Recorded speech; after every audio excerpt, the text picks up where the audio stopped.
everybody. Hi, this is Sandra Ahten with ReasonableDiet.com. Happy to be with you today in my own kitchen for the first time, giving my kitchen to the world. Why? Because I think I have something to offer. You know, cooking shows are wonderful, I suppose. Most of them, a lot of them, people love watching cooking shows to learn how to cook, but so many times they're so they don't care about how many calories are in their things.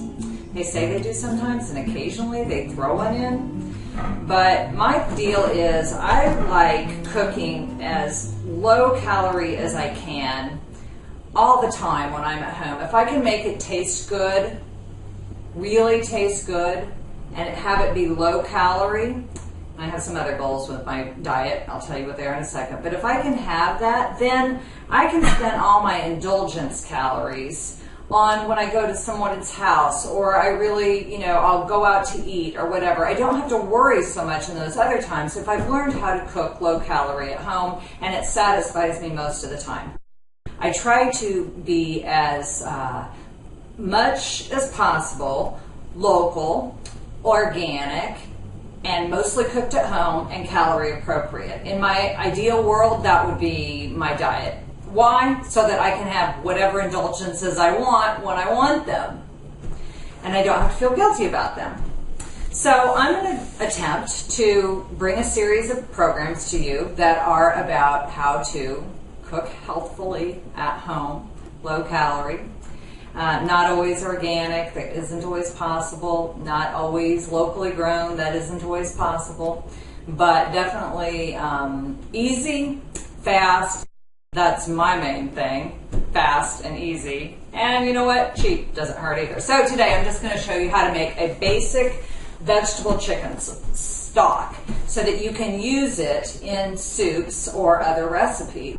One time I was talking to one of my clients about making a vegetable broth, and she had this elaborate recipe to make this vegetable broth. Well, everything you had to do and blah, blah, blah.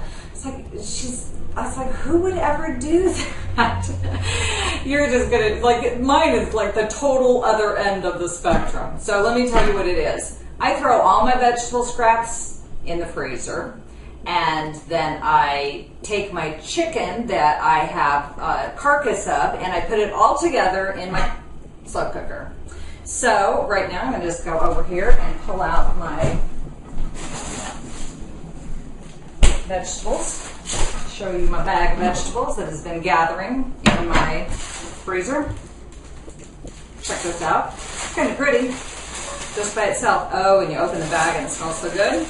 Why? Because it has all these stems of different, mostly cilantro right there. So those are cilantro stems right there. And celery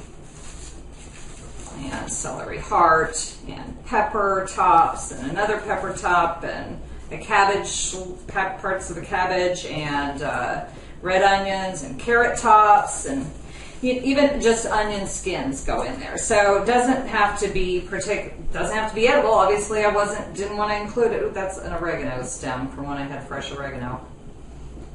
Maybe that's basil actually. Okay, so all of that, just as is, goes right in my big slow cooker. Now, if you don't have a slow cooker, you can do this on your stove top in a big pot. Another option. Then comes the chicken. You didn't need me to tell you this, did you? So this is one of my indulgences, actually.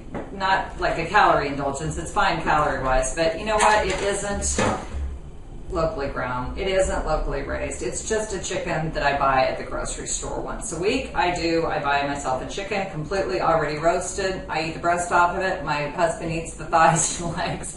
And we usually have one about once a week or once every 2 weeks. So, but I don't worry about picking it clean. I try not to eat the skin myself, but I put all of that, bones and all, right in there, right in the slow cooker. And then I'm going to cover this all with water. I could add other herbs if I felt like it. I don't, because I have all those lovely fresh herbs in there, which, by the way, just another quick tip for you, is that when you have those big bunches of herbs, I'll just get one and show you. Hold on.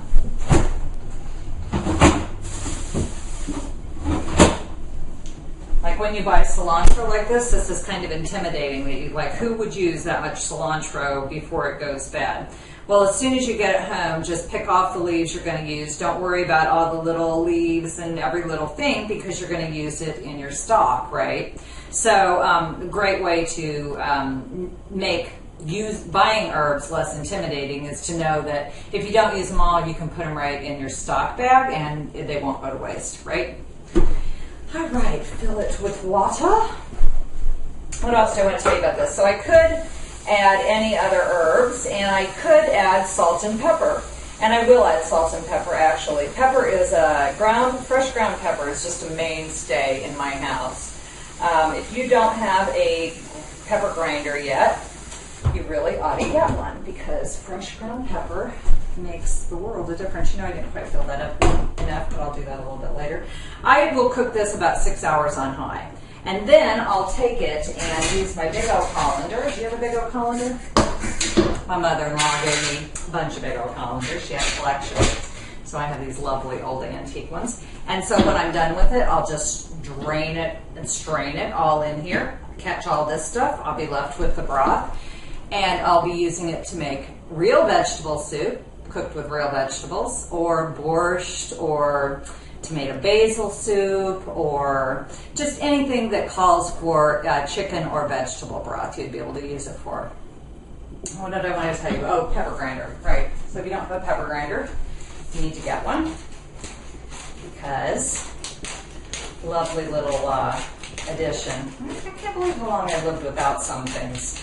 Just some basic things I feel are like essential now. The pepper grinder is one of them. So if you consider yourself not a cook, you probably don't have a pepper grinder. It doesn't take being a cook to own a pepper grinder. There you go. I'm not going to add salt to it because I try not to add too much salt to things. I don't have high blood pressure issues or anything, but that's probably because I don't add salt to too many things. But if you would like to add salt, that would definitely be something that would flavor it way more like store-bought ingredient, chicken stock. So why don't I just buy chicken stock? Because all they are is boiling waste, and all this is so easy, right? So easy, so inexpensive. And chicken stock is just ridiculously expensive for what it is, which is their excess. So that's my answer to that. So I'm going to end this episode here. I don't need you to stick around and pretend like my soup has magically cooked and I'm pulling it out. You can imagine what my stock is going to look like, right? So just reminding you that I am Sandra Ahten from www.reasonableddiet.com. Hope you'll go to the website, visit me. I do a podcast called 6 Minutes of Sanity. I'm a diet and wellness coach, a professional motivation expert, and I have loved having you here in my kitchen with me